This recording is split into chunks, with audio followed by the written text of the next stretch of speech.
This is Heather Wilder for Harness Racing Update. It's day 2 of the Harrisburg Standardbred Sale.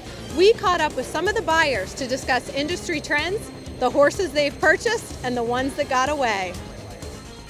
How much time and effort goes into preparing for this sale? Oh, it takes a considerable amount of time. I mean, we train at the same stable or training center that Irv Miller does. So the two of us, prior to the sale, we visited Blue Chip, Walton Ridge, Concord, Fairwinds, Bucarest, Hanover, Winback, All-American, and try to get as much done. We would really like seeing, the biggest thing I think that I try to do is try not to make mistakes. You never know if you buy the right horse or not, but if you can cut out the mistakes, you'll be better. And that's what we try to do by looking at them, is eliminate the ones that we don't want to focus on. Can send our list to the owners, they'll look at them, then we'll come back to the sale and double look at them. So when I came here, I think we had 150 horses to look at and can get a little picky about it. But I sit back, wait, and look at the list, and when a horse that I like falls in the range that I think is acceptable, we'll buy them. You know, there'll be a few owners that'll target in, zero in on certain ones, but just kind of work it that way. Well, your track record speaks for itself, John. You do well year in and year out. Thank you for taking the time, and best of luck. Thank you very much. Eddie, you have been to this sale for how many years now? We don't have to tell you. Give us a roundabout figure. Actually, right out of high school, I bought my first yearling here for $300, and that was 1961. Harness racing's addictive. Right. Okay? Once you're in it, owner, trainer, driver, whatever it is, you just love it. You can't get away from it. Yeah. And you have a lot of people now, that younger generation, that came with their dads, and they're in whatever world they're in. They're making money, and of course the economy is so good right now, and I think that's number one reason why the sales are up. People have money to spend. Well, thank you so much for taking the time to talk to us. Oh, you're surely welcome. We got 5 so far, but trying out a bunch more. I wanted to come out of here with 12 to 15, and so far we got 5, so hopefully we get some more bought here soon. Last year when we talked to you, you said you were kind of cutting back. It seems like you're buying more. Yeah, I definitely only bought 6 last year, and I had a few others sent to me. We had 10 total, and we bought 6. This year, Betting Line's first crop, so I'm very excited about Betting Line. I believe in them 100%, and I'm putting my money behind it. And just I got a little bored last year. It was fun going on a lot of vacations, but I decided I'm going to work this year again and get a bunch of betting lines and give them every shot. Oh, we got 14 horses so far. We very happy with them. We got full sister to Chimpanzee. We got a full sister to Forbidden Trade, and some really nice colts. Number 88. That was a pretty expensive horse, but yeah, I'm really happy with our sales so far. It's been hard, I think you come with, you do your homework and you come with an idea of what you're going to get in mind, and you never come home with the same horses that you think you're going to come for. And but we worked hard, and I'm real pleased with it. We bought a couple of nice pacers, and we were able to buy 2 really nice trot fillies too. Well, we bought 3 colts, all Captain Treacherouses, because we support him naturally. He's been very good to us. And my trainer, Tony Alagna, I think he bought about 14 or 15 altogether. Wow, very impressive. Also impressive stat, Brittany Farms, 3 winners of the Breeders' Crown that they bred? Yes, Brittany is very proud. They bred Manchego, of course, an American history, and another horse called Reflect With Me. And George owned partnership in 2 of them, and he sold Manchego as a yearling in Kentucky, and she turned out to be a world champion. So we're very proud of that fact. We bought a lot of PA-bred Pacer colts. We bought 2 Sun Beaches, Captain Treacherous for $200. He was probably my pick of the sale, and then number 52 is my other pick of the sale. We've been very happy with what we've purchased. We'll just keep going from here.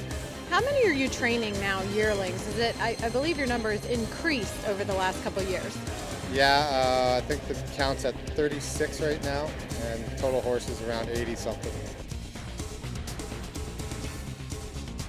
Well, I think it's a very different everything than it used to be. People used to come here. They used to have a budget. They used to try to find a horse that fit within that budget, and they basically own their own horses. They weren't groups that they have together right now, and that's what's evolved.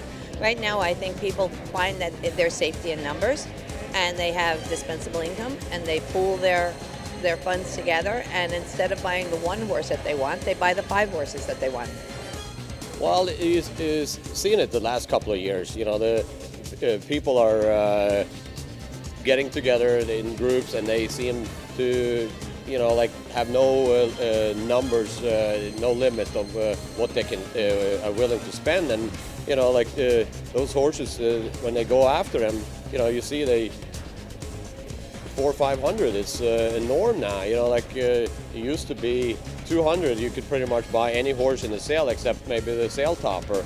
But now that's it's not that way anymore. It's getting really expensive. I remember trying to like buying, say, Bettor's Delights. I love them, and buying them for 30, 40, 50,000. Now, if you don't have 100,000 for a good-looking Bettor's Delight, and you might as well just stay home. And yesterday we had 3 horses we bid almost 300,000 on that we didn't get, and that doesn't normally happen. So we need to make more money. Well, best of luck next year. Thank you. The trends basically, I think quality sells every year. You have to upgrade every year, new stallions, new mares, and it showed in the sale yesterday. One that I really liked out of Hanover was Cedar Dove, a Muscle Hill colt out of Cedar Dove. It's a great family. Kind of had a little bit of mix-up, me and my dad and some of the partners, but that would have been one I think maybe undersold a little bit, but I wish we would have got it. But you know, I think especially at these sales, everything happens for a reason, so it'll work out. Yeah, we're bidding and hoping pretty hard for number 44, a very nice Muscle Hill colt, and we went up to 300,000, but it wasn't enough. You know, I think I can go back to a long time ago, but I was really buying one horse for decent money, and I kept hedging on this, just landing on this one colt all the time, and I kept going back to the people, and they said I just cannot buy it out of an old race mare, which was I'm Marilyn, and the horse was Presidential Ball. So that might have been a mistake. So that is definitely one that got away. Not really. I'm sure there is. I just have a terrible memory, so I don't remember that far back to worry about the ones that got away. I'm happy with everything we got. There's only one that we didn't get that I wanted, and it went for double what I thought we'd get it for. So next time. Yeah, there was probably a Chapter 7 filly that I had marked as my number 1 pick, you know, within I thought would be in our price range. And you know, I went to 200, which is more than I usually want. And, you know, Linda got her for 210, so I'm a little upset about that one. But. 149 was another one we really liked. We were underbidder on that one. And I think Casey Coleman got that one. That was a really nice betting line colt. Trotting filly that Aki bought. There's a few. The ones I like seem to go for a lot of money. Pete, I understand that you are very close to breaking the all-time gross record with only the end of the second day, and once again have had a fabulous sale.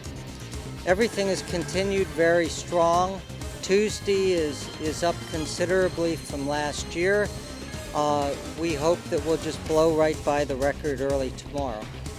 Wonderful. Well, best of luck, and thank you for taking the time to talk to us. That's a wrap for day 2 of the Standardbred Horse Sale in Harrisburg, Pennsylvania.